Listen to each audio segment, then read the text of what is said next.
Hello, I'm Benjamin from Troop 75, and today we're going to be building our own first aid kit.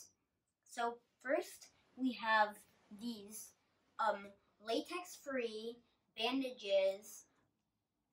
So these are for cuts and scrapes, minor cuts and scrapes. So let's put these into our first aid kit.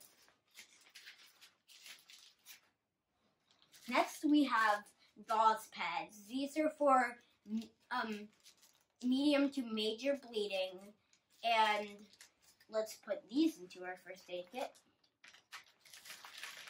Next, we have a roll of latex-free tape. This is to tape gauze onto your onto the wound that you or the other person has. Let's put this into our first aid kit.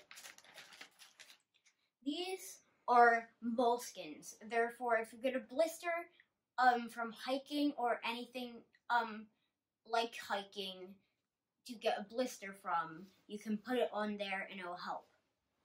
Let's put these in. These are cleaning towels to clean off your wound if you get one. So you clean off your wound, then you put on a gauze or Band-Aid. Let's put these in. Next, we have triple antibiotic ointments. We got 2 packs of these, and these just are used just in case something happens. Let's put these in. Other ointments for rashes and burns. Scissors to cut the tape.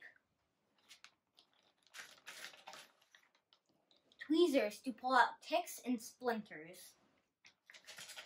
Latex-free gloves to protect your hands from bodily fluids. And pencil and paper to write down your observations. We got the requirements for there from the official Boy Scout handbook, and we did not put in the CPR breathing barrier. Now that we have assembled our first aid kit, we're going to take it on all of our adventures. Thank you.